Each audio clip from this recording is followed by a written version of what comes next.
Magandang araw mga kaibigan. Pag-usapan natin ngayon yung Cebu is Garcia Country na viral sa Cebu Province dahil ayaw umalis ni Governor Gwen Garcia pagka-gobernador kahit may suspension order na siya galing ombudsman. So nagkalat ngayon ang mga tarpaulin sa Cebu na sinasabi Cebu is Garcia Country. But ito ngayon ang maganda. May kapatid pala na kongresista itong si Governor Gwen Garcia. Congressman Pablo Garcia. Okay? I don't know anong district ito. 3rd District of Cebu. Congressman. Nako, kinontra niya ang kanyang kapatid. Kinontra niya na, ate, mas mabuti mag-step down ka na lang. O, mismong kapatid niya sinasabi na hindi pwede, mas mabuti. Mayroon siyang statement, basahin ko. Napakaganda ang very diplomatic ang dating. Okay. My sister, by the way, ito pa lang, Congressman Pablo Jan Garcia, hindi siya pumirma sa impeachment ni Bibi Sara. DDS pala ito eh. Okay, sabi niya, my sister Gwen and I have not always agreed on everything. In fact, we've had and we continue to have our differences.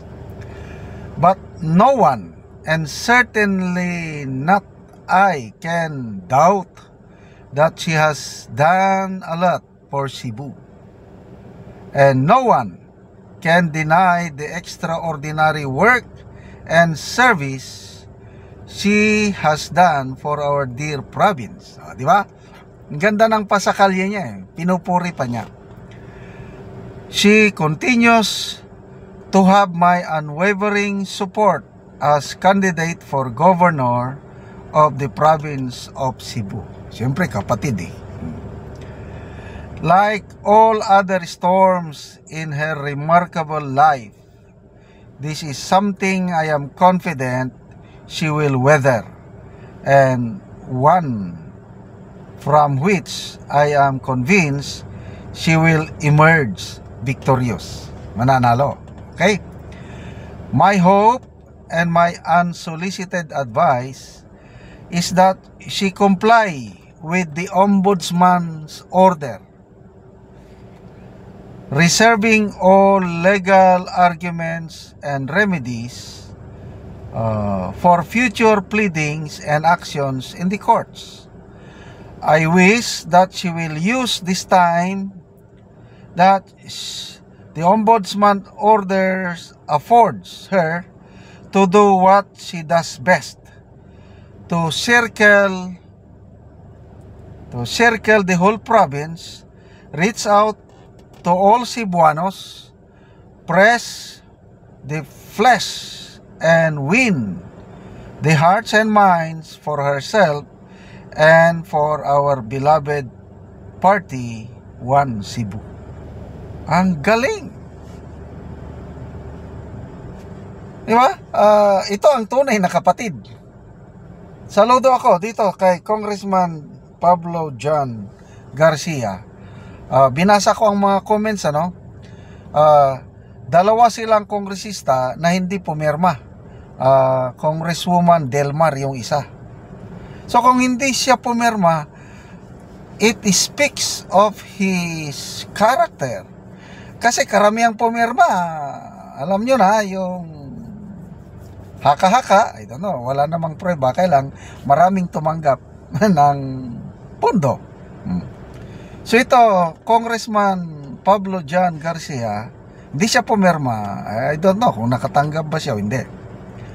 Ang ganda yung advice. Yung pasakalya, ulitin ko, ang tunay na kapatid.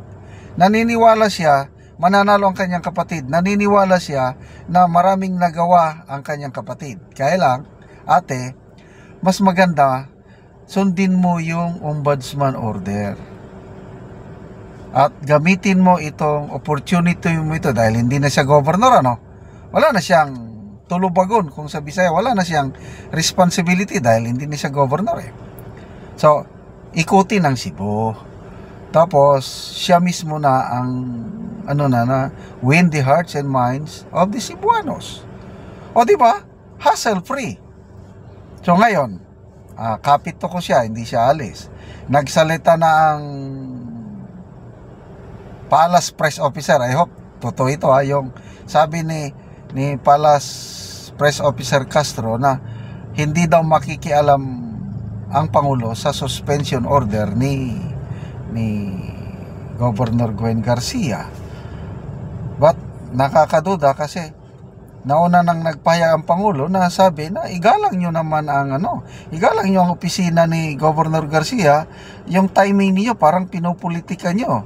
Dapat sundin nyo ang rule of law, due process. Parang ganun yung statement ng Pangulo na ang pagkakaintindi ko is sinusuportahan niya si Governor Garcia.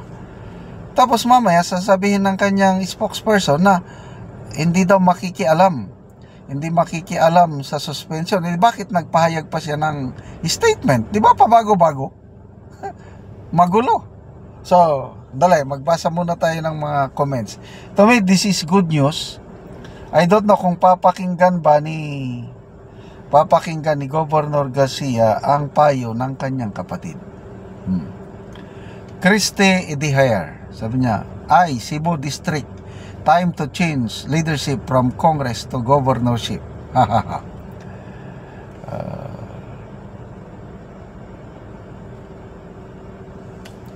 Jem, di na matuo og suspension, si Gwen Oy, nakasuway na sa una. Wana ning gawas sa Capitol for weeks, didto na ning puyo. Yung press statement ng ombudsman na they are not surprised yung hindi niya pagalis kasi ginawa niya na noon. Yung statement ng ombudsman, congresswoman pa siya noon, she was found guilty by then ombudsman Conchita Carpio Mercedes na nagbumili siya ng property na underwater, nasa tubigan. So, dismissed from the service. Yun ang desisyon ng ombudsman, kailang hindi na-serve kasi hindi nag-cooperate ang Congress. Kaya hanggang ngayon, nandyan pa rin siya. Anyway, let us see. Mga Cebuanos, totoo ba na Cebu is a Garcia country? Malalaman natin after election ng May 12 kung mananalo siya ay talagang Garcia country nga.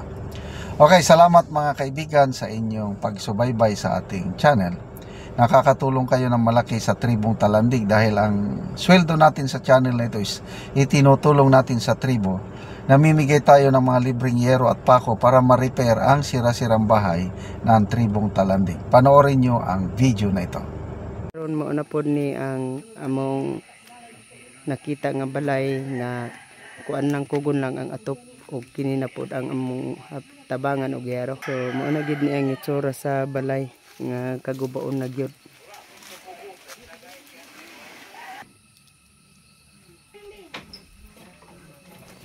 Ni ang ilang atop nga kugon lang in taon.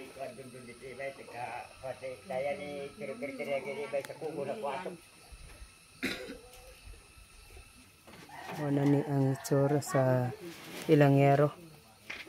Dako na gid kaayo og buslot.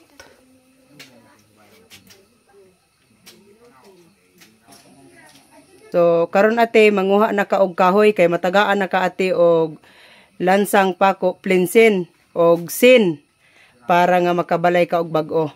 Manguha na gyud mi og kahoy. So pila na din ni katuig ti imong balay? 15 na katuig. 15 na katuig. So pila mo gapuyo din ani? 7. 7 mo nga gapuyo. So dagan-dagan mo kay 7 mo ka buok. So unsa man ti ang imong ikaistorya nga matagaan na ka og sin lansang pako plinsin? Nagpasalamat gyud kog dako sa Ginoo ug sa inyo sad og labaw na sa gatan-aw sa video. Salamat gyud kaayo. Oo. So matagaan na gyud ka, mag-prepare na gyud mo ba? Oo, kay matagaan na mo gyero. Salamat kaayo. So mao na ni ang hitsura sa ilang balay.